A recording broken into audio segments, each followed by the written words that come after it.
Stop recording that.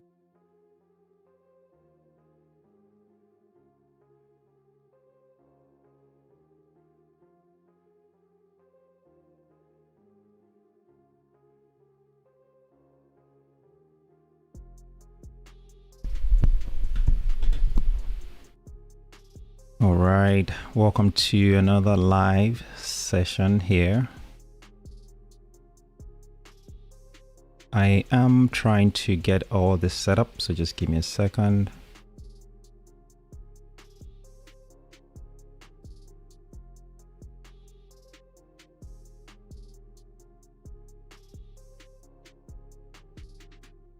If you're not part of the Discord group already, please feel free to use the link below. I'm sure you'll find a lot of valuable information from there. And of course, this is the way I get to reconnect with you, talk to a lot of people and get questions answered. So for those of you who are on Discord, thanks for joining as well. I know only 2 people have joined so far right now, so we're going to give it some time so that others can join. Of course, if you have any questions, please use the chat section.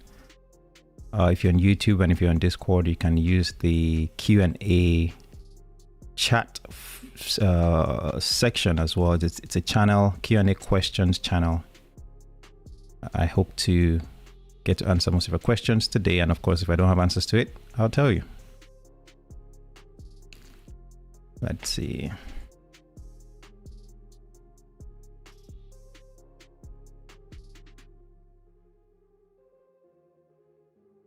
If you guys can hear me on YouTube, please drop a like not drop a like.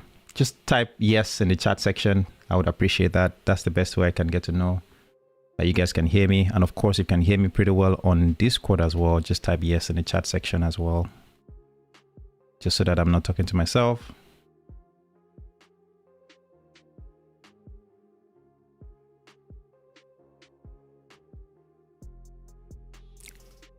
Hey Charlie, I don't know if you can hear me. Can you hear me? Because I can't tell. Awesome. I see someone typing yes on YouTube. Thanks for joining. By the way, this is just a Q&A session. This is really me putting myself here to hopefully answer your questions. There isn't anything prepared for this session. I often try to do this once in a while because I know a lot of people often reach out with questions, and especially with YouTube, sometimes the comments can be a lot of questions can be lost in the comment section, so I try to come on here and hopefully I can get to answer your questions, live instead of kind of responding through comments. I often cannot keep up with the responses through the comment section. So please feel free to drop your questions in the chat, okay?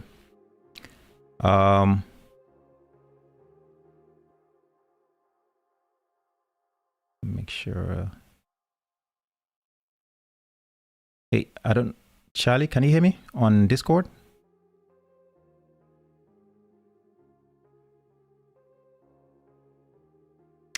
All right, I see Daylan, thanks for joining. I see Joshua. Do airlines really care about checkride failures? I have a few failures and all of a sudden it's like it's the end of the world. In the interview, did they ask? Love your content. Thank you so much, Joshua. That's a great question. Let me move this a little bit out. When it comes to checkride failures, yes, the airlines do care.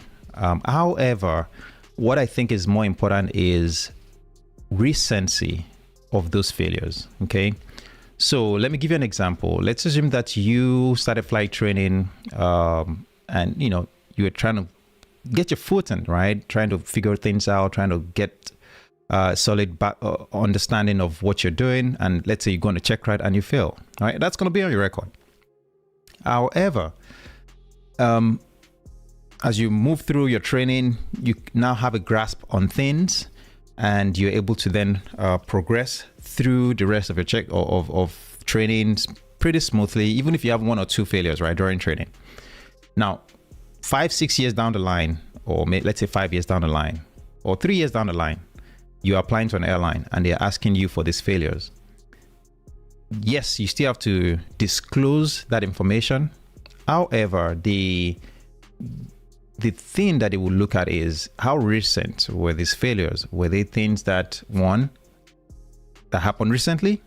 And then 2, what's the level or severity of the failure? So generally speaking, once you meet all the requirements to go for an interview, right, to come on the airline's radar, the checkride failures, they will look at it, they will try to, estimate or at least get a basic understanding, because you'd have to explain. If there's a failure, you'll have to explain what happened, how, like the circumstances surrounding the failure, right? You have to explain it.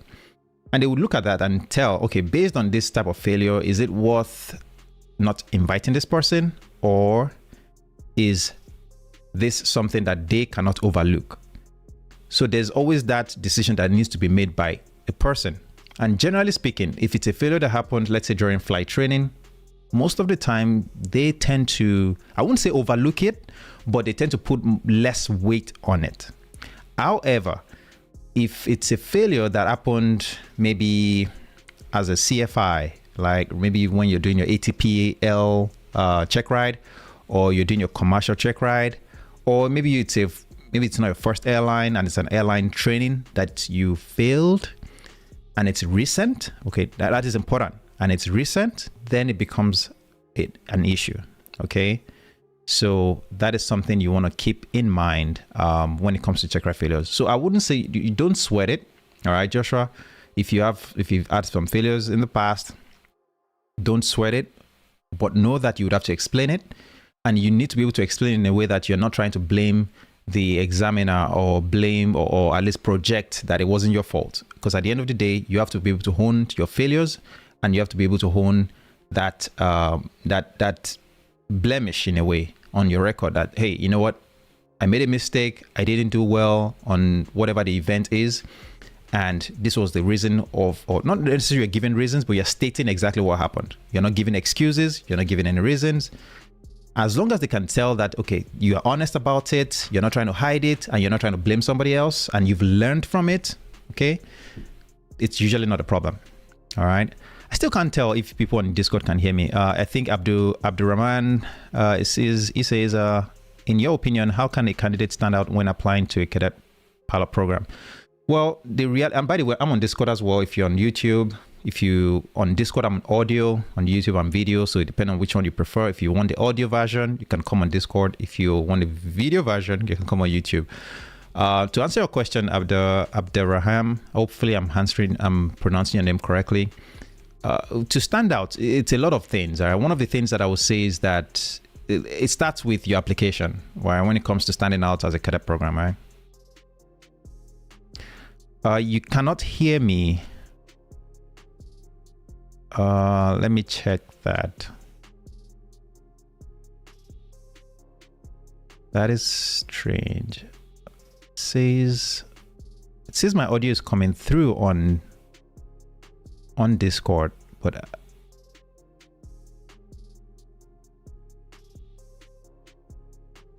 I'm sorry guys, if you're on YouTube and you can hear me, I hope you guys can hear me very well, but for some reason on Discord you can't hear me.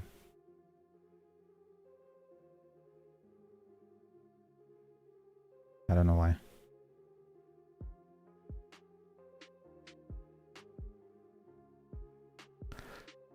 It says it's not mute right now, so I don't know why that is happening. Let me switch something here. Let me change this to... Can you hear me now? On Discord, if you can, please just type yes. Or Charlie, I don't know if you can hear me.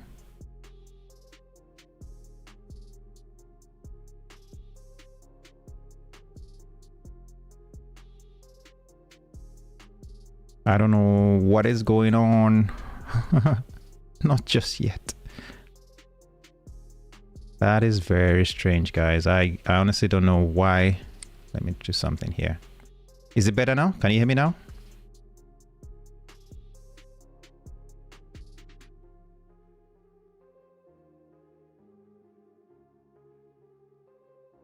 Can you hear me on Discord now? What? Noise suppression part, crisp. Test. seem to be working just fine.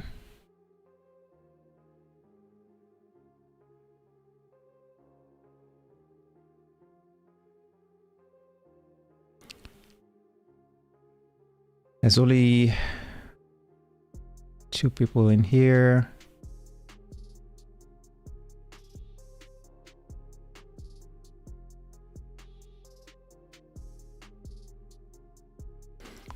I'm sorry, guys. I am trying to figure this out.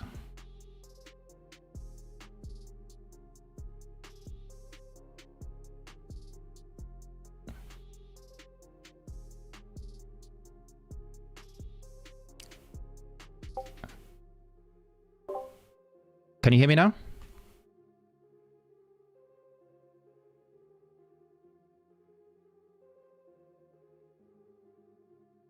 I'm sorry, guys. I'm having some issues here with the audio. I hope you guys can bear with me. I know you guys can hear me on YouTube, but on Discord, for some reason, my audio isn't getting through. And this is something that we need to figure out.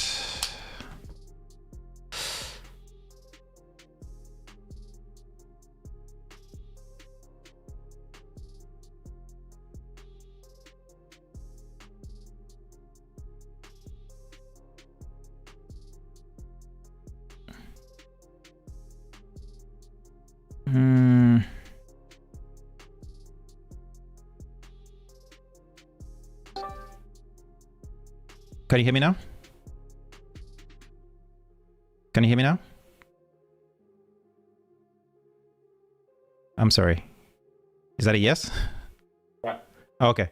I don't know what happened there. Good. Okay. You continue. Thanks. Thank you. All right. I think we got it figured out. Thanks, Charlie.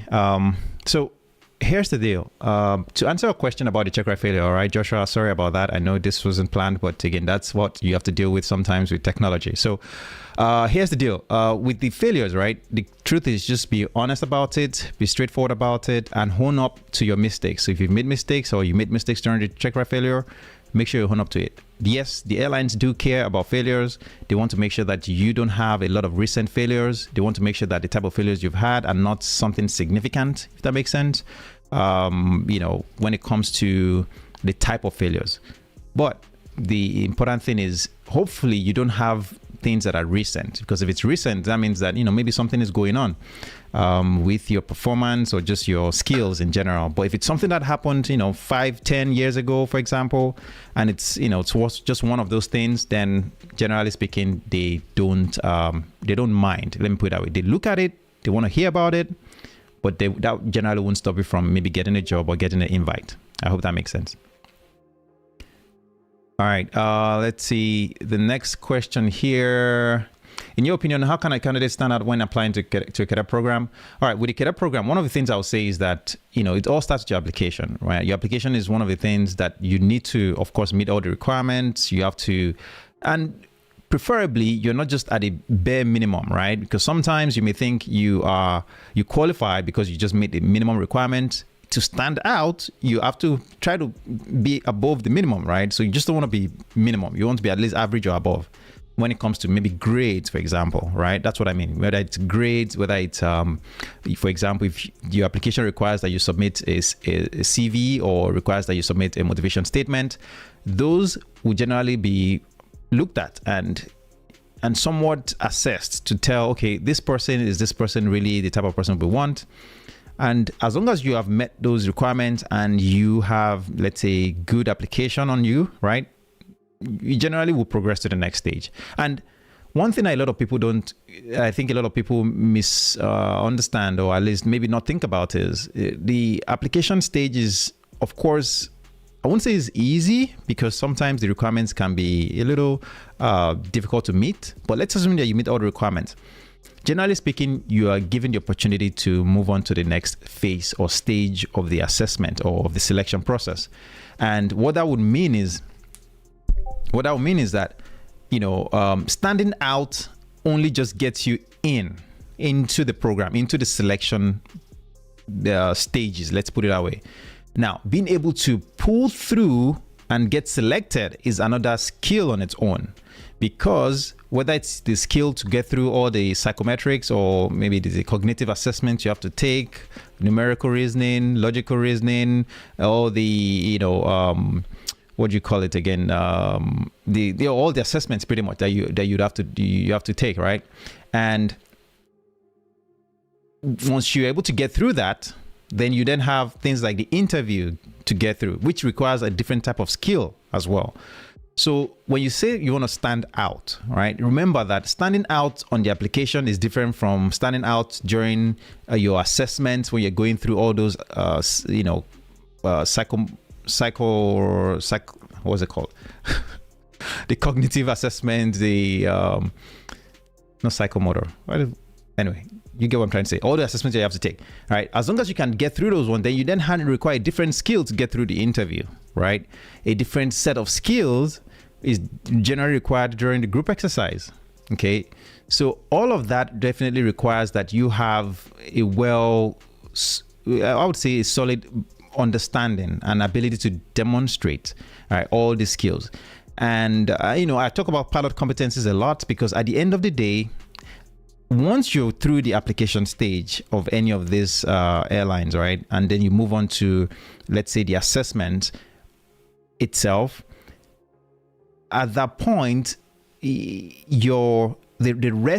ability to stand out really rests on a lot of things, not just how much knowledge you have, but how much you can actually demonstrate through the assessment itself, right? Getting good grades, decent grades, and of course the group exercises that you have to do, then of course the interview that you have to do, and that's generally that. And sometimes some airlines would have maybe a simulator assessment, right? That's a different skill also. But if we go back to the foundation, right? The foundation is the pilot competences, right? All of the pilot competencies, about 9 of them that we talk about, they will be assessed along the way at some point during that selection.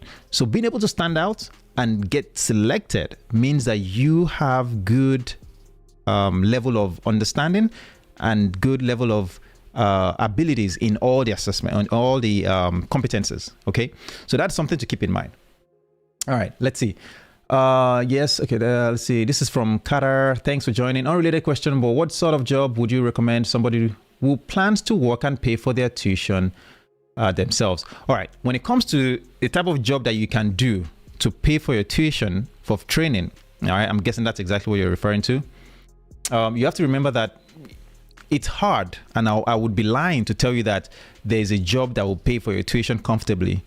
There is no, for most people that I've seen take up jobs to pay for training, what they've done or what they did was that they sometimes went into like a field. So maybe some people did IT. That's what I've seen in the past, where they did IT and then they were able to save up money because they got paid pretty decently, and then they saved a lot of their money, right? So they are not simultaneously training and going to flight school, right? They went into a field first. I know it's a long way of going to become a pilot, but that is one of the ways that they did it.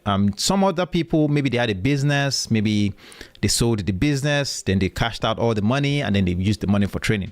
But if you are thinking of doing both simultaneously, so you're working and then you're training, it is hard to find a job that will let you, that will give you a lot of money and still train simultaneously. I'm not saying it's not possible.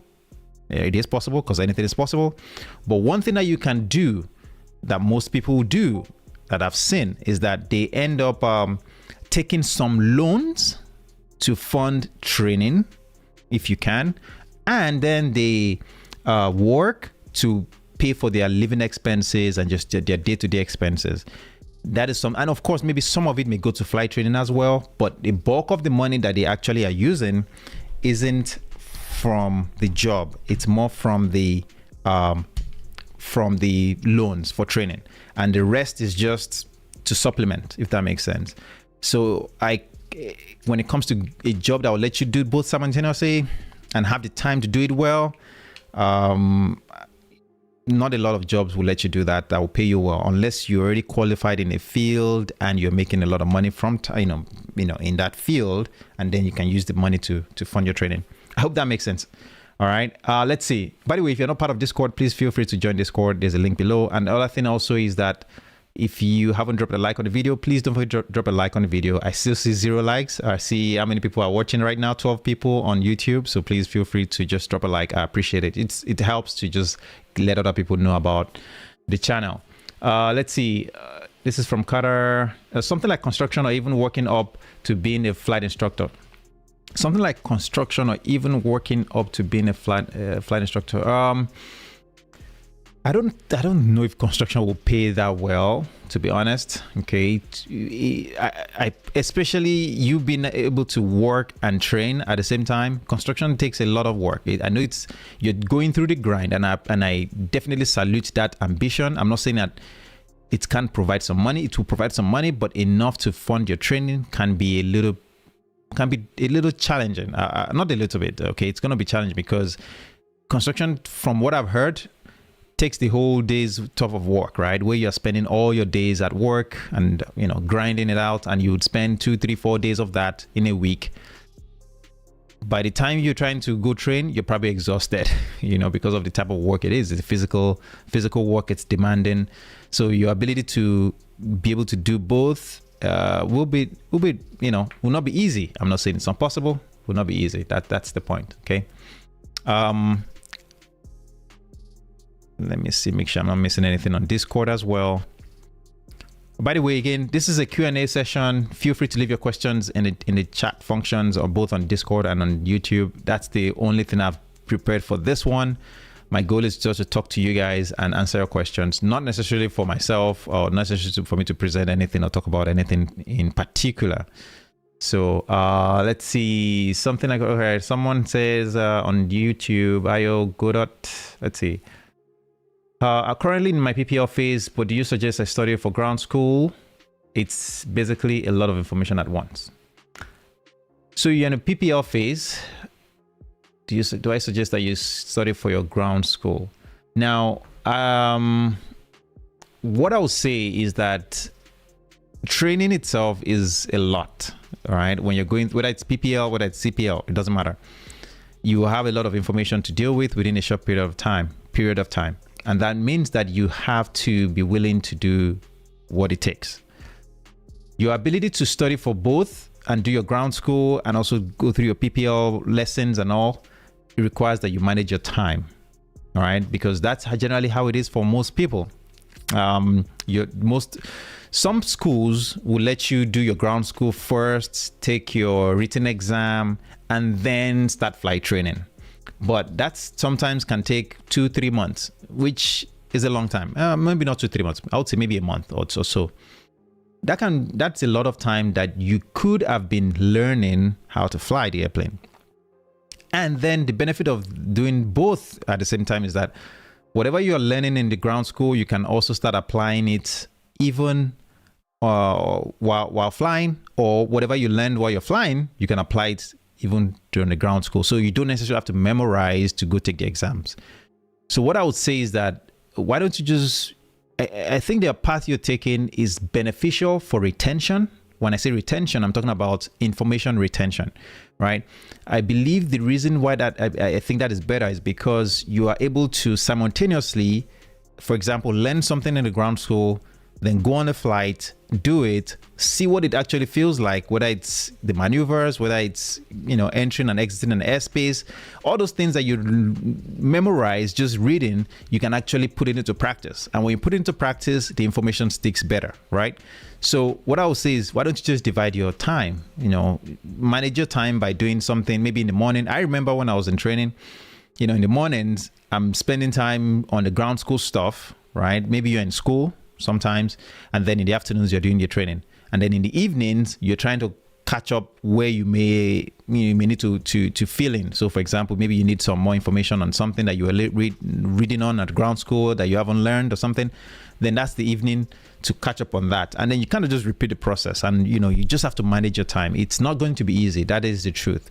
And I think it would be disservice of me to tell you that it's better to choose one. I personally believe that it's better to do both simultaneously. You tend to learn better and you tend to retain information better, in my opinion.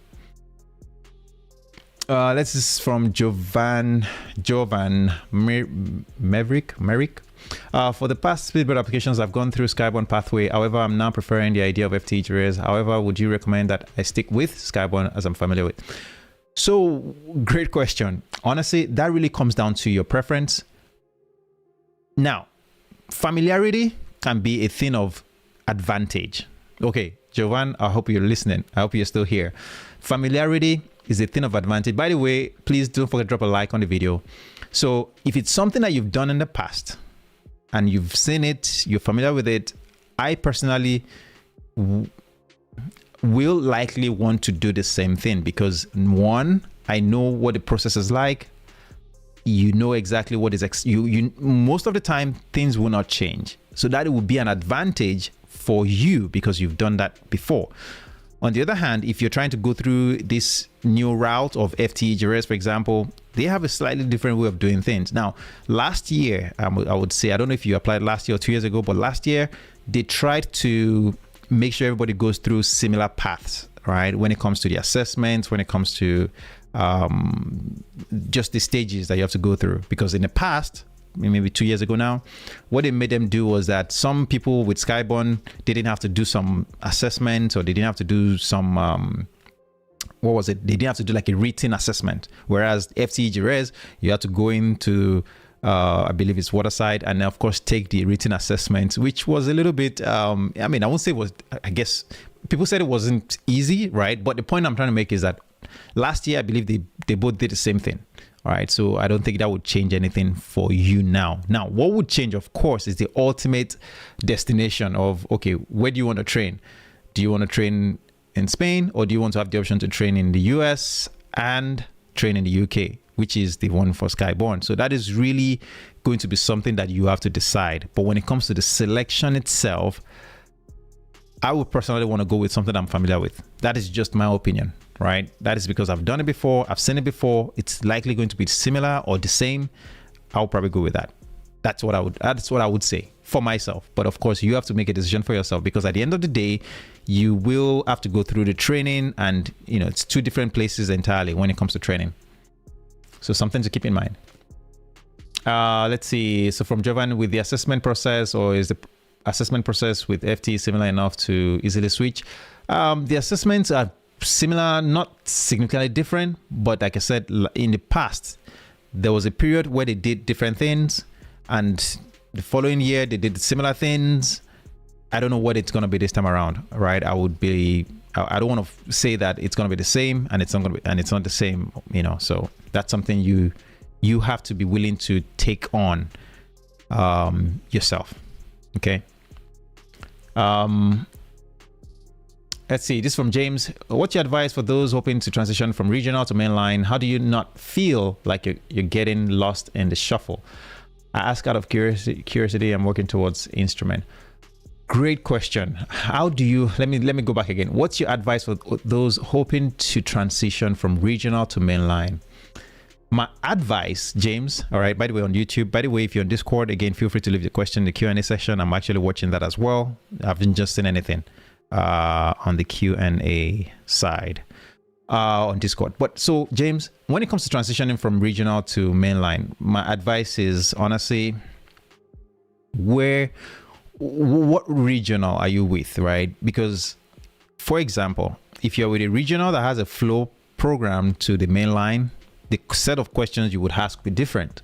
If you're with a regional that does not have a flow program, then your options is like, you have to think about what your options are. So let me address the ones with a flow program. If you're with a regional with a flow program, then my advice would be, especially since you are currently at your instrument stage, I personally like the idea of a flow program. It's almost like a backup that you always have in your pocket, and you can use it when necessary. Because I mean, nowadays you don't necessarily need a flow program like to get to mainline, but there was a time when the only people who got to mainline were those that went through the flow program. So literally the airlines weren't hiring as much people or as many people, and what they relied on to fill in the gaps made by those who were retiring was the flow program. and maybe some military guys as well. So my advice is, if you have an option to go to an airline that has a flow program, I would always encourage that. Again, now I'm not saying that that's the only option. The other option is, if you go to an airline, a regional airline that doesn't have any flow program at all, or any partnerships with all these major airlines, then the advice is that once you have your 1,000 hours PIC, maybe it's not even required at this point. Most of these airlines don't require 1,000 PIC anymore, but generally speaking, it's still one of the good numbers to shoot for on jet time. Once you can get that 1,000 PIC on jet, start to put your applications everywhere. And when I say everywhere, because you just never know which one will call first, right? You just never know. Then the next thing I would say is that your preferences, all right, you can then start to choose when you have options. So let's assume that you have 3 airlines that have called you for interviews, or 3 airlines that have given you CJOs, right, for example. Then you can then choose based on, okay, which airline do I really want to go to, based on my lifestyle, based on commuting, based on bases, based on pay, and you start to kind of go through the list like that. But from regional to mainline, honestly, you kind of have to just keep your net open and keep your options open and go for whichever will call you first. And, shoot for as many hours on the PIC side, or PIC time, as many hours as you can, in order to get to that point where you have options, okay? Let's see. What's your advice for those? Okay, I think I understand that. This is from James and Com Ratings. Thanks for everything. All the best, by the way, James, on your training. I wish you success. And of course, hopefully you can get on and move on to the regionals very soon. Dylan, I'm from Zimbabwe. Which cadet program can I be able to apply for with the highest probability of being selected? Here in Africa. Okay, so let me say this, right, Dylan. The reality is that there aren't any cadet programs in Africa at this point. Okay, that I know of that is accepting students. The ones that I've heard about, of course, there's one in South Africa, but they haven't even run that program in like a while now. I can't remember the last time the program was run. And then I'm trying to think again. I think that's it. That's the only one that I know of in Africa. So unfortunately, there are no programs out there that I can really tell you that you should apply to. Unfortunately, you have to kind of have your own either funds or be able to raise the funds for it. Jovan, you're welcome. Thanks for joining as well. All right. Also, I'm not sure if it's just me. However, I don't have permission to ask questions on Q&A text on Discord. Oh, thanks for bringing that up, Jovan. That is interesting. Okay, so Charlie, I don't know if you can hear me. For some reasons, Jovan just mentioned that he's unable to ask questions in the Q&A session. I don't know why that is. I guess we have to set the permissions and all that. That's all sorted. You were just looking at the wrong channel.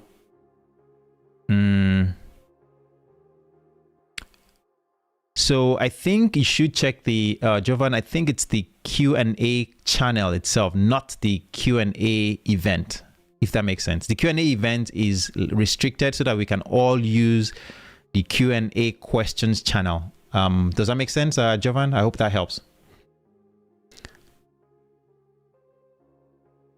So there's a Q&A under the events, I guess, what do you want to call this now? Channel. There's a sub channel or subtext channel that is Q&A questions. And then there's a Q&A event that is on as well. So you have to use the Q&A questions itself, not the Q&A event section. Yep. I think you say season. Okay, thank you. Thank you. Yep, yeah, that's it. Right. So, this has been, these are good questions, by the way, whether it's the checkride failure and, it's one of those things. Thank you, by the way. You're welcome. And it's one of those things that, and I'm just going back to this question about checkride failures. It's definitely an important question to try to, to have an understanding of what is expected when it comes to checkride failures, all right? And that's something that is important. Charlie forwarded this one. Thank you. This will sound like a question from BA. What about group exercise? Any tips for that, please? All right. This is a question from the forum. Thanks, Charlie, for forwarding that. If you have the opportunity with the Speedbird program and you've gotten to, let's say you get to the group exercise stage, one of the things that often comes up, all right, is, how do you perform? How do you make sure that you perform well within a group, right? You're given an exercise to complete. Sometimes the exercise can range from, in the past, they've had an exercise where you had to build cards of a pre-departure process, pretty much what a pilot has to do before they can depart an airport. And they have these cards where they give to all of you, right? And you guys have to kind of figure out what comes in the right sequence, right? So you kind of have to sequentially place the cards as the event should occur. And the reason why they do such exercise, all right, is really to see how you work within a group, how you can, function within the team, right? As you know, aviation is all about teamwork, it's all about working together in a group. And if you are somebody who maybe doesn't like to work with people, or you are afraid of speaking up, or you're afraid of being rejected because maybe the group doesn't go with your opinion, things like that, right? They would flag those types of reactions or those types of emotions when you're being assessed. Generally speaking, you have either one person or two people that are watching to see how you guys are working together. The goal at the end of the day is that you want to be a good team player, right? You want to make sure that you are able to demonstrate those skills. So for example, if I go to actually, I can't pull that up right now. Now, if you think about it, if you're within a group, right, one of the things that you want to do is being able to get along. When I say get along, it doesn't mean that they have to buy your opinion or buy your ideas. It just means that whether there's conflict, and when I say conflict, I'm not talking about going back and forth. I'm talking about just your ideas being rejected.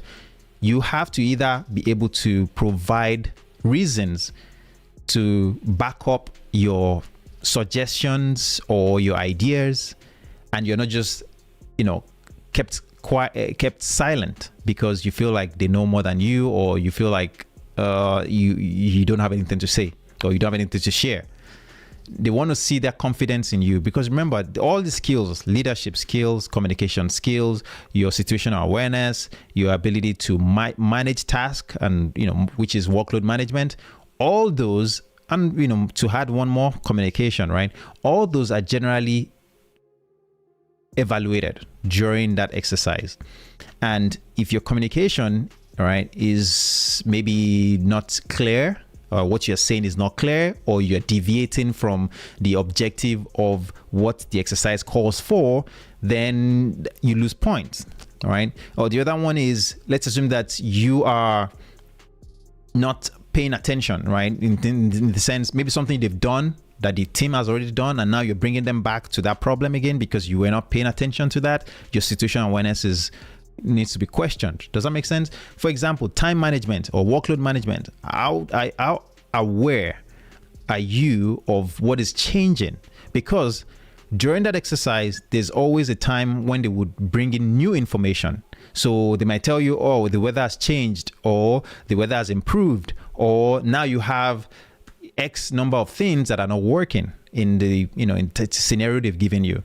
Your ability to quickly assimilate that information, go through it and then move on, make a decision and move on, that is being assessed. Your leadership skills being assessed, your decision-making skills is being assessed. So all these things are being checked out. And it's important that you are all doing this together as a group. Now, to answer, so the best way I can answer your question is, when you find yourself within a group exercise, you want to contribute, you want to make sure that you stay objective on the task. You want to make sure that if you give opinions or give suggestions, you back it up with reasons. And don't forget this acronym. I think I've shared this in different videos on YouTube. The acronym TDODA or DUDA. You have time, you have diagnosis, right? Then you have options. Then you have a decision that you need to make. Then the actions you have to take, And then the R is a review, right? Where you have to review the steps you've taken and ask yourself, has it led to the outcome that you're looking for? If it hasn't led to the outcome you're looking for, you go back and try it again from the options. But critically, what is also important? Time. You don't want to run out of time. So TDOTA concept, or that acronym that I've just listed, is something that needs to be going at the back of your mind as you're going through this exercise. And of course, you're contributing, you're asking questions if necessary, and you are demonstrating these competencies, leadership skills, decision-making skills. All of that needs to be demonstrated so that they can evaluate you. If you keep quiet, if you are quiet during that exercise, it doesn't bode well. All right, it does not bode well at all. And I'll be honest, right? If you are able to get to the group exercise stage for the Speedbird program, you are, I would say you are 70% there. And the reason why I say that is because the most difficult stages really are those, those first few stages you have to go through, right? Because sometimes you just never know, right? There's a lot of assessments to take. There's a lot of things going on that you have to, in order to get to that group exercise stage. So once you get to that stage, you are 70% there. The final stage can be a bit, intimate. You can feel a little bit overwhelmed because you have a lot of things that you have to do on that day. But if you already have the skills, right, I think you should do well. So anyway, that's really all I can say with the group exercise. It's really, I know I've said a lot of things, but the point is that they want to see that you can work within a group, within the team. You can contribute. You can be a good team player. You can make decisions when it's your time. And this is something that I teach when I do these sessions with those who are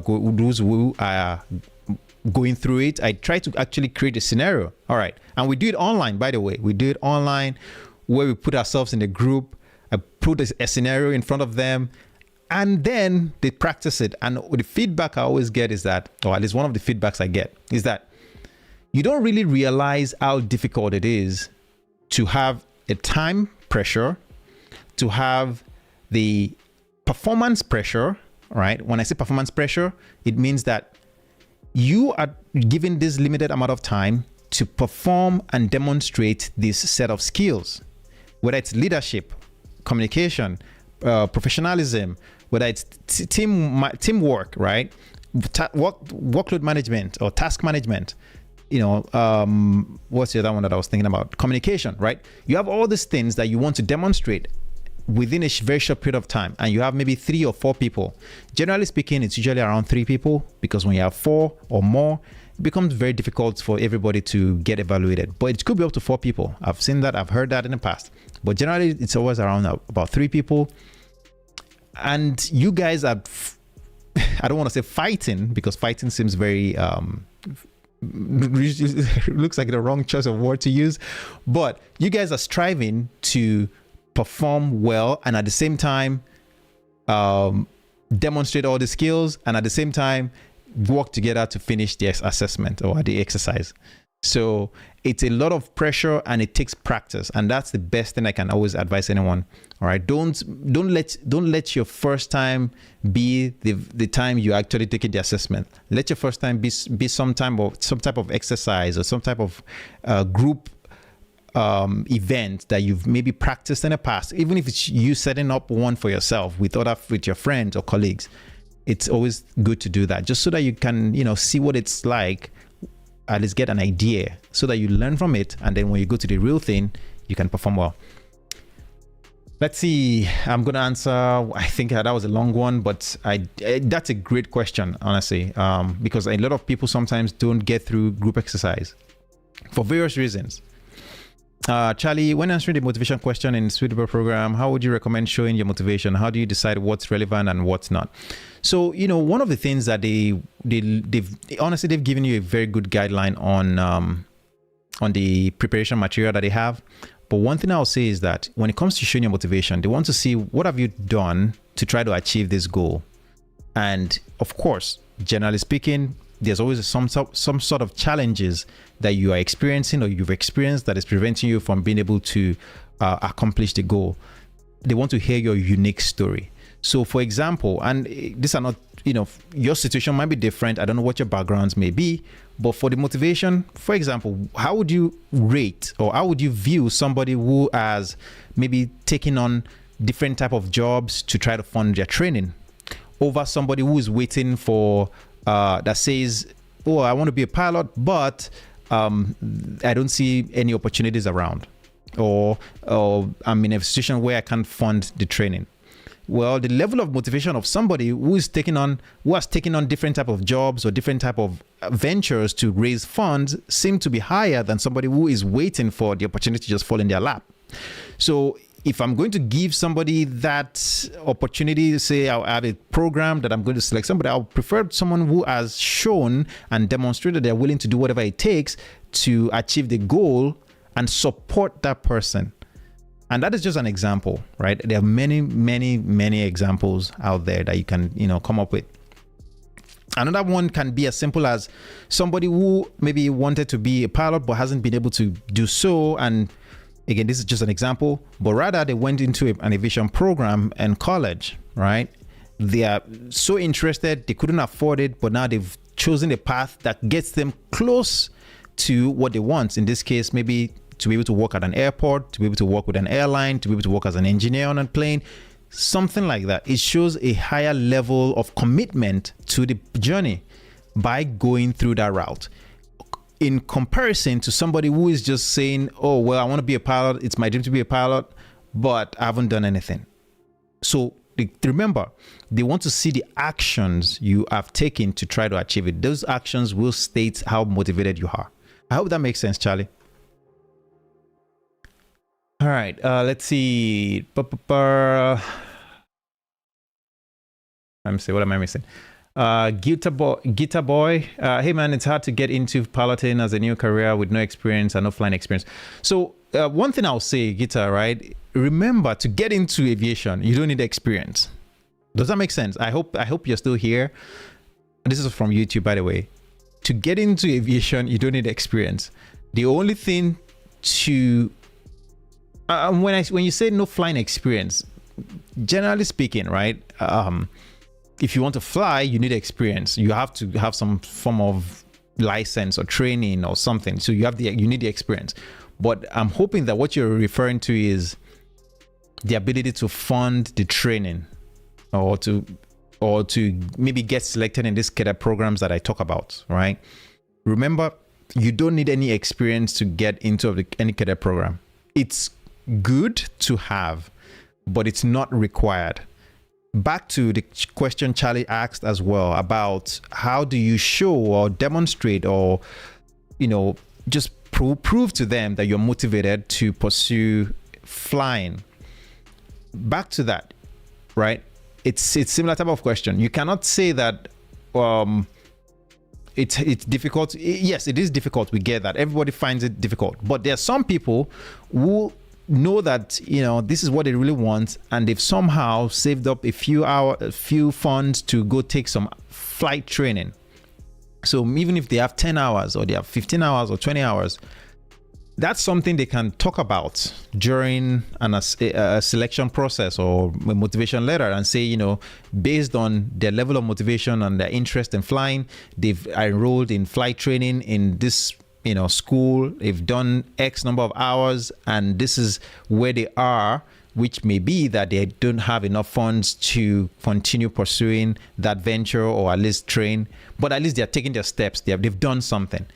So, again, yes, it is challenging. Yes, it is difficult, but there are some things you can do that may not require that you have, $50,000, $100,000 to train. That still shows that you're interested and you're motivated about, the career.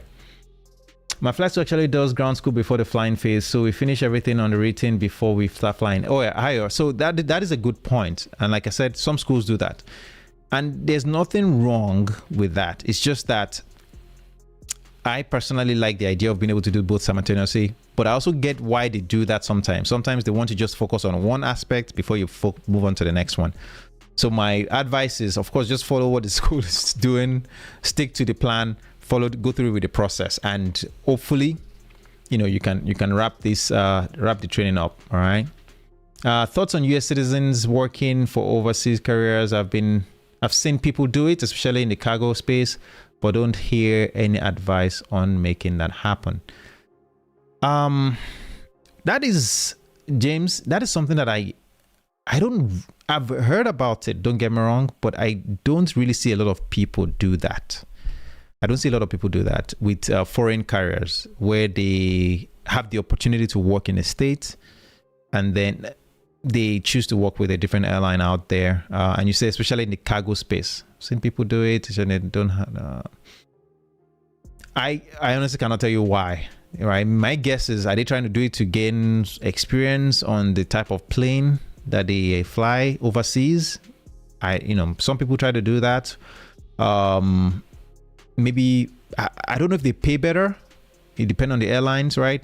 I don't know if they pay more or pay better than the US. Honestly, cannot tell.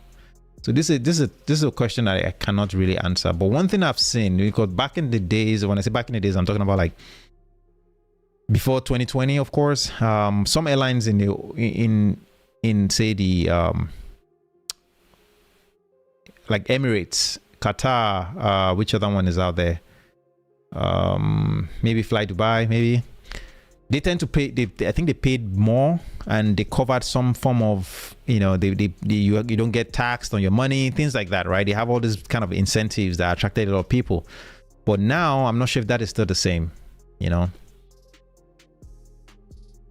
right, James, I understand the process for getting ratings converted, but where do you start attempting to get hired?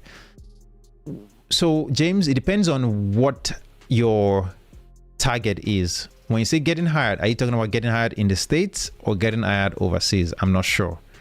When it comes to getting hired overseas, generally speaking, the airline has to do all of that. So you have to apply to the airline. That means you have to go through their job selection stages and assessments and all. And then they would work with you on getting the necessary documents to live within those regions. Like maybe it's a work permit or some sort of legal thing that lets you work and get paid in that country.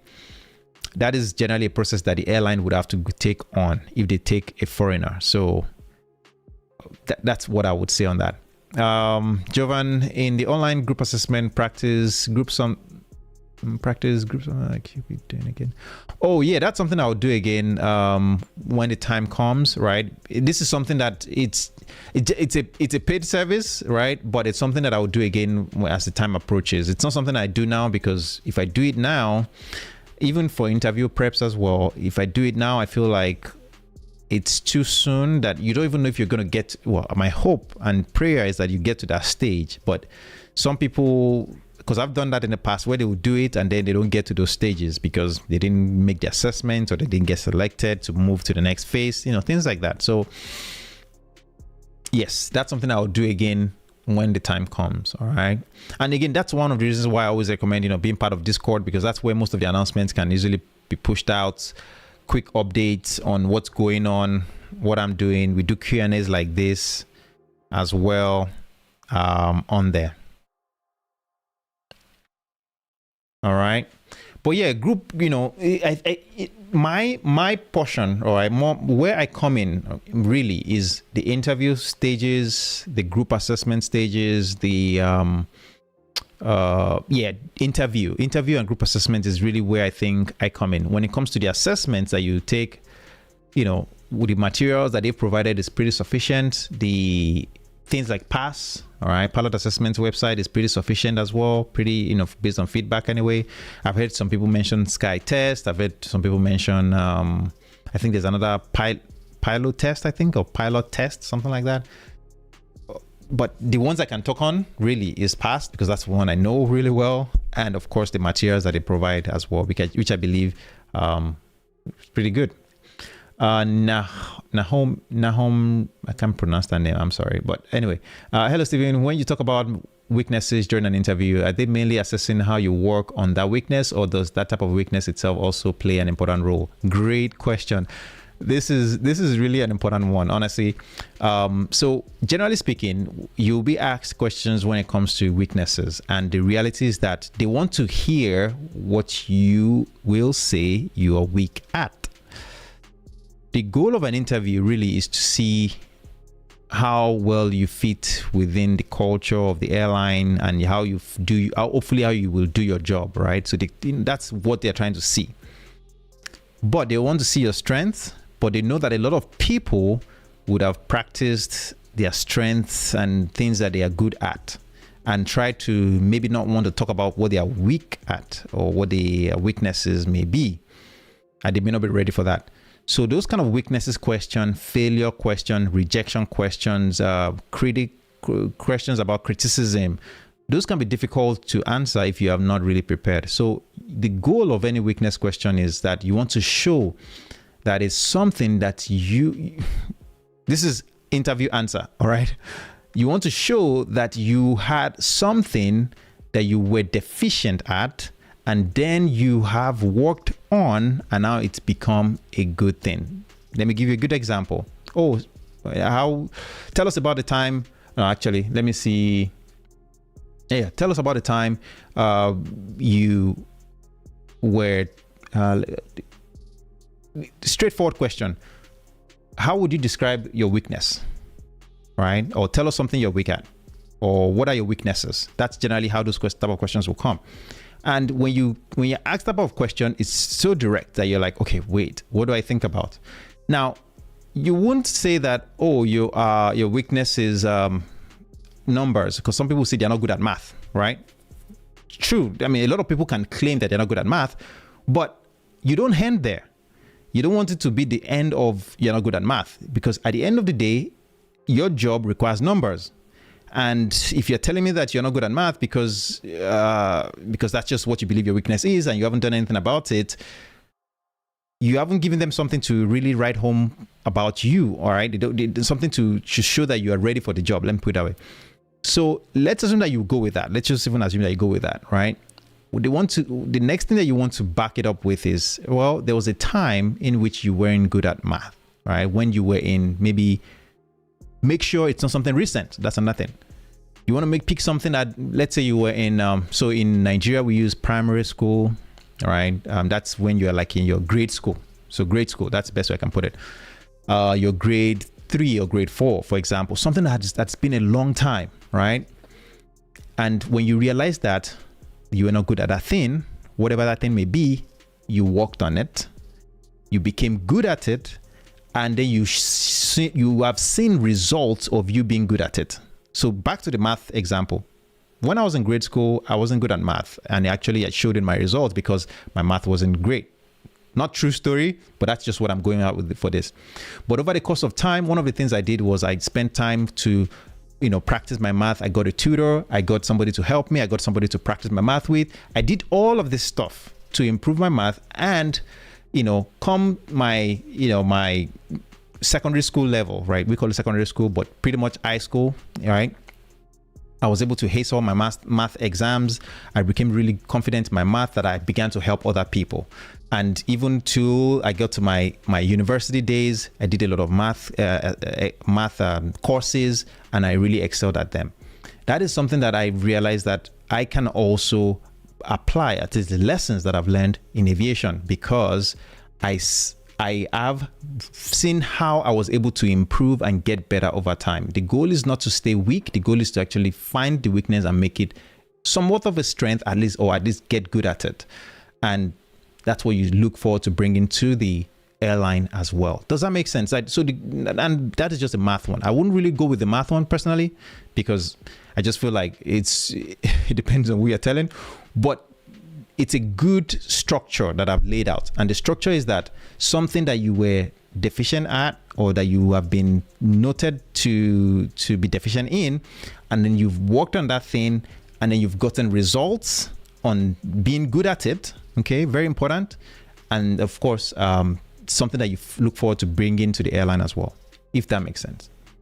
But that's a great question, by the way. All right, that's a good interview question right there. So I hope I answered your question, Nahom Rig. I can't pronounce that name, but I hope I'm Adibade. I don't know if that's a Nigerian name or Nahom Rig. Hello, Stephen. I texted you about a year ago about succeeding the Luxury Cadet program, and one of your videos has been very useful. Maybe you don't remember me. Gavin, I think I do. But thanks for letting me know that. It's good to hear this feedback and to just know that the videos I put out there sometimes sometimes it doesn't get a lot of views. It's not something that is popular, right? But if it's helping a lot of people change their lives and get the jobs that they want and change their families' lives as well, I think I'm happy about that. So thank you for letting me know. All right, thank you. Let's see, Yab, which is the cheapest but relevant ICAO approved pilot training offering country? Which is the cheapest? Honestly, I don't know. When you say approved pilot program, I honestly don't know. I would be lying to tell you that I know. There are so many schools out there, various costs, and you have to remember that it's not just about the cost of training. You also have to think about the living expenses, the other fees that you may not plan for. So the cost of training might be, let's say, 50,000 euros, right? Which may sound affordable, but what about the living expense there? What about the cost of transportation? What about the fees that the program takes that is not really included in the training itself? That's a difficult question to answer, I'll be honest. Okay. Let's see, Gavin. Jovan, thank you. Where can I get information for the practice groups? When do you do this next? Is it on YouTube or Discord, or is it on a specific website? So Jovan, this one, I would say the best place to care about it will be Discord, because that's really where I can, and this is the benefit of the Discord, where I can share the information on developments and things that are happening, things that I'm planning to do, things like that, right? So Discord will be the best place to see that. Sometimes I'll put that on YouTube as well, but right now there is no link anywhere that tells you that I'm doing it, because I don't know when. So I try not to push out anything that I don't know will happen, because remember, the reason why I don't do that, and for a lot of people reach out to me like, oh, when is Speedbird going to open, or when is TUI or whatever, right? The reason why I don't do it is because until the airline actually states that they're doing something, I don't want to publish any information about it. It really makes it's of no use, and I think it's not a good thing to do, because it just spreads more rumor than truth, right? So think about TUI, like TUI or TUI. They canceled the program at the last minute. I generally thought, okay, they were going to open it, the 1st or 2nd of January or so. But of course, they came out a week or a few days before, and then they told us that they were canceling that. So things like that will happen, and you have to just realize that the goal is not to kind of be ahead of the jump or the gate. I mean, the announcement. For those of you who are interested in it, I always tell you, stay ready. That is really the goal for you, that you're planning to apply. And when I stay ready, I'm talking about just the basic assessments to start with. When it comes to interviews, it's okay to kind of get your feet and get some ideas, but I wouldn't say that you go full mold interview prep, because the assessment itself can take months. Like the stages that you will go through can take months to go through. So you generally have enough time to prepare. All right. Let's see. Nahum, thanks for the clear answer. I'm Ethiopian, by the way. Hey, thank you. And you're welcome, by the way. Thanks for letting me know you're Ethiopian. Dan Tomar. Hello, Stephen. Sorry if this question has already been answered, but is British Airways planning on doing Speedbird Pilot Academy this year again? Yes, they are. And the update is that they are probably going to do that sometime in spring. So my guess, March, April, somewhere there. Is when the program should open, right? So just keep your eye on the website, keep checking, because that's where you would get the most up-to-date information. And I try to do that. I try to, check the websites here and there to see what's going on. Let's see, Abdirahim, what is the best tips for group exercise assessment and one-on-one interview? Best tips for group exercise assessment. I think I already went over that not too long ago. If you want to, Abdirahim, I'm sorry, instead of me going back and talking about the same things I've talked about, I really went into details about it. The video will be on YouTube. This live that I'm doing is going to be on YouTube, and I think it was around 20 something minutes into the live stream. You'll be able to see it. But let me just, to try to answer your question, my goal is again to hopefully you walk away feeling that you've gained something.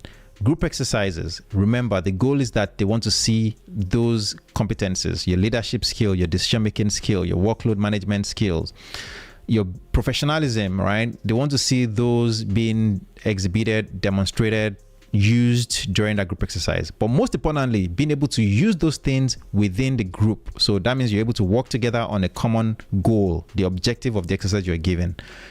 Your ability to do those things requires that you definitely have some level of maturity, ability to communicate, share ideas, and handle conflict. So when I say conflict, handle rejections, because sometimes you may say, oh, I think we should place this here. And the group says, no, that's not what they want to do. They will prefer to do X or Y. What do you do in that case if they reject your opinion? Do you shut down? Do you get mad? Do you feel like, no, they have to do it your way? Right? Those are the things you're looking for. So you want to make sure that you're able to back it up with reasons, whatever you're saying, whatever you're stating, whatever actions you want them to take, make sure you are able to say why, what you believe you would achieve by doing that as a group. And you want to make sure that it aligns with the objective of the exercise that you're doing. That doesn't mean that you still have to do it. But the point here is that just because you've said something doesn't mean that's to be done. And just because they rejected that thing doesn't mean that you have to keep quiet or get mad. So, that is really what I would say about group exercise. And then the other one is one-on-one interview. One-on-one interview, I just went over that. My lips are dry. But the one-on-one interview really is getting to know you, right? But importantly, getting to see how you've applied your experiences. You remember, if I ask anybody, are you a good leader? Most likely they will say yes, right? Or are you a professional? Oh, yes, I am. Tell me about a time when you acted in a professional manner, right? Or tell me about the time your professionalism didn't work in the way that you've expected, or the actions you took or the decisions you've made didn't go as planned. That is where I get to see how you make decisions. That is where I get to see how you handle rejections. That is where I get to see how you handle setbacks or failures. That is how I get to see how professional you are, instead of me just asking you, are you a professional? So the point here is, when it comes to the one-on-one, the goal is to be able to talk about your experiences, highlighting those strengths those things you claim as strengths, right? For example, your communication, your leadership, your situational awareness, your workload management. Sure, you have those things. Tell me about the time you actually put them to use, that it worked well, and tell me about the time it didn't work well. All right. And what did you do? So with the one-on-ones, the goal is just to be able to, show those things, talk about them, what you learn from them, and how you will be able to use them when it comes to the example, the scenario they give you. It's really getting to know you. But it's not just getting to know you and say, oh, we are now friends. No, you're not going to an interview to make friends. You're going to an interview to get a job. So whatever you say, whatever you do, you have to make sure that it comes across professional, but at the same time, it has to be something that really makes you a good candidate for the job. I hope that makes sense. It has to be something that is good, that is going to be good to say about you, that makes you a good candidate for the offer, for the job, for the position, whatever that may be. So yeah, from the one I know, right? There's a school that I was looking at recently, and I think I shared it in the chat section on Discord. They were offering PPL for around 7,000, I think, euros. That's kind of cheap in my opinion, right? That's in the school in Spain, I think. I think it's in Spain, the last time I saw that. So, yeah, that's the cheapest I've seen. Just for the PPL, by the way. And I think the CPL was around 12,000 or so. Or was it 12 or 8? I can't remember now, but it's a school out there. But that's, by the time you add up all the cost of that particular school, just the training itself, it was less than 50,000 euros, which to me is quite cheap. Let's see, back to YouTube here. This is from Jovan. Thank you also. I believe that BA said in a flying feature Zoom call on Wednesday that Speedbird Academy is opening in spring. However, they don't. Yep, that's correct. That is correct. Thanks for sharing that.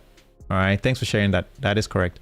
Dan Tamar. Okay, no problem. Thanks, Steven. Was wondering why there was no update on their website, But if they have pushed it back till spring, then that explains why. There, that is correct. So no updates so far, but what they've said is spring, and hopefully. So my guess is by the end of February, if it's going to be in March, I'm sure they'll put an update out. And if it's not, if there's nothing by the end of February, then my guess is it's probably going to be in April. Hi, Rapid Rape Erap 647, and I see Lorison Gaming. Thank you. Hi, I hope you're doing well. Hope you guys are doing well, guys and girls. I don't know, just guys. Hope you guys are doing well. Please don't forget to drop a like on this one. I'm going to wrap this up in a very few minutes. We've been here for over an hour now. Yes, an hour 10 minutes actually. Please don't forget to drop a like on it. If you're not part of Discord, feel free to join the Discord group. That's where I get to answer your questions in a group way, in a group setting where I can also push out information, updates, things like that. YouTube is great, but you have to know that YouTube is all about algorithm, right? You sometimes don't have control over it, all of that stuff, right? You have to make a video, whereas with this one, I can easily just push out information. We had no news regarding Aer Lingus. Are they going to open it? Maybe they are waiting because of the surprise effect. I honestly don't know as well. Same stuff, right? Just like TUI, all of a sudden came out, they weren't running it that year. I don't know if Aer Lingus would run it this year or not. And this is just just from my own point of view, right? I can be completely wrong, and I'm not trying to say push out any rumors or anything, but I just feel like 2026 might be, not so much of cadet programs running. That's what I think. And the reason why I say that is because it seemed like not a lot of there's a lot of I may be wrong, all right, just hear me out, all right. I was thinking about this the other day. I was like, I wonder if all these programs will actually run in 2026. The reason is because I see a lot of uncertainty in the way things are done politically, by the way, political uncertainty, and that is impacting airline growth, because airlines will grow based on demand. And if the political environment isn't stable, right, I feel like airlines will hesitate on running some of these programs, especially not knowing what the demands will look like. Again, I could be wrong, but I was just thinking about that. All right. By the way, has this been a good time together? Yes, please just type yes in the comment section, just so that I know that this has actually been beneficial. I know we've covered a lot of different topics, different aspects, but I hope that it's been good, and I hope that you've benefited something. All right. So if that is the case, please just type yes in the chat section. I just want to know that people are actually, benefiting from this, and I'm not just wasting my time. Let's see. Sorry for that, but thanks for explaining again. Just joined. My phone is out of charge. I want to ask in the interview. Let me see. Abdi Rahim, let's see, says to ask when asked like questions in the interview, like tell me a time, do you advise like we don't base most of the answers in one like part of our life, like maybe in school or work, or what if most of the person's experience was in school? Well, it doesn't matter, Abdurrahim. It doesn't matter if your experiences were in school or it's at work. My suggestion is, to make sure that it's closely related to what the questions calls for, right? So if it's a question that is like, oh, tell me about the time that you failed at something, right? You want to make sure that whatever you say answers the question, whether it's from a school experience, whether it's from work experience. Now, of course, the more recent that experience is, sometimes it could be beneficial. So that means if it's a school experience because you've just left school or you're still in school, or it's only been a few years that you left school, then that information can be as clear and as detailed as you want it when you share it, right? Because of the recency. So it doesn't matter if it's school, if it's work. Honestly, it doesn't matter as long as it answers the question. Overall, long term, can you see fully funded schemes becoming the norm in the industry? Charlie, honestly, in the UK, I think it's become the norm to an extent, in the UK specifically, right? And the EU region as well seem to be adopting the idea of cadet programs, right? The US, on the other hand, Canada, North America in general, right? This idea of cadet programs still seem kind of, it's not new, and they do have some cadet programs, but they don't fund the training. So fully funded schemes is a thing that I don't know if it's going to be the norm. I honestly don't think so. That's my opinion, of course. I don't think it's going to be the norm, all right? And the reason why I say that is because it all depends on the region, right? Some regions have the accessibility to capital, right, where you can loan money. Some regions don't. Now, the regions that don't have the accessibility to funds, like getting loans and all that, I don't know what's going to happen to those places, to be honest, because I feel like they're going to be left behind in the sense that they can't expand because they don't have enough qualified people, or they have to tap into foreign crew members to fly for them, unless they're willing to fund the training, which isn't a common thing, at least in those regions now. But regions that have access to capital, I generally feel like they leave that to you. For example, the US, right? They expect you to go get a loan. They would take you into the program, but the loan is really on you. And it's not just the US, by the way. Even in the EU region as well, most of them do only they will only connect it to like the institution that will provide the loan, but they don't fund it. So I don't know if it's going to be the norm, honestly. All right, let's see. It's been the same, I thought, recently. So maybe they said years ago they would eventually do programs, but yeah, same. Yep. Awesome, man. You're welcome. Thank you. God bless you too.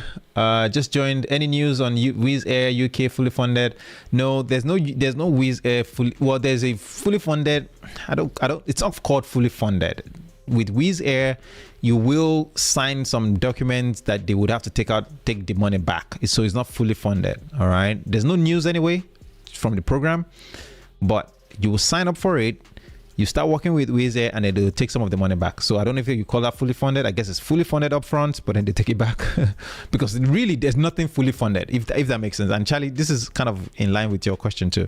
If you think about it, they're not fully funding. I mean, they fund the program up front, but you're required to stay with the airline for a certain period of time, 6 years, 7 years, some airlines. If you leave any time before that bond period, you are required to pay something back. So is it fully funded at that point, or is just like they kind of give you the money up front and they'll take it back from your paycheck in a way?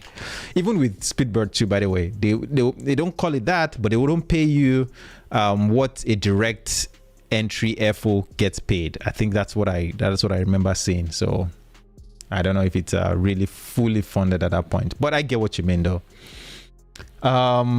Your videos have a ton of value. Thank you so much, James. I hope that they continue to do so, and I hope that I will continue to do that. I'm an aspiring pilot for Singapore Airlines, but I'm an Indian process. So here's the thing. I need a practical process. I am a little bit lost on your question, Sohan, I'm a little bit lost on that. I'm not sure what you mean. You're an aspiring pilot for Singapore Airlines, but I'm an Indian. I don't know what you mean by that. One thing I wouldn't, my guess, and I could be wrong, so if I'm wrong, just correct me. My guess is that what you're saying is you're Indian and you're trying to get into the Singapore program, which from what I know, they don't take Indians. Well, not that they don't take Indians, I take it back. They don't sponsor your training or, yeah. So I'm not sure if that is an option for you. You might want to really look into that. All right. I think I'm going to call it a day here. I need to also spend some time doing some other little things before I have to do other things for the day. But it's been great. Please don't forget to drop a like on the video. Like I say every time, don't forget to subscribe to the channel if you haven't subscribed yet. Don't forget to join the Discord group where I share more information. You know, when they have, I can easily just share information when it becomes available. What else was I gonna say? Check out other videos. All right, there's so many videos on different programs. I try to, you know, make the ones that are at least in popular demand, if that makes sense. So to answer your question, I need a practical process in becoming one in Cadet. Yeah, so that's what I'm saying. Like, if you're for Indians right now, I do not know any program you qualify for. I mean, of course, you have the Indigo and what's the other one out there? See, not Air India, Indigo, and there's another airline out there that does a Cadet program, but you're required to fund those ones. All right. You're required to fund those ones. So what I'll say is right now, there are not fully funded programs that you can qualify for as an international student, okay, from India. Okay, so that's something I will say for now, unless something changes, but we'll keep watching. All right. I hope a lot of people are looking for such programs, but honestly, at this point, I do not know of any program you qualify for that does not, that, you know, that would fund your training. That's what I mean. Okay, that will fund your training. But again, if anything becomes available, I'll share it on the channel just like I do. All right guys, thank you so much for joining. Don't forget to subscribe, and I'll see you in a future one. And of course, if there's anything that comes up, I'll put it in Discord. I'll try to make a video about it as well on YouTube, and for those that may not be part of Discord. But the reality is that YouTube sometimes doesn't send your video out to people, you know, all those things. So that's why the Discord can be very beneficial. Anyway, I'll see you guys next time. Take care and thanks for joining, and have a nice day wherever you are, or have a good night.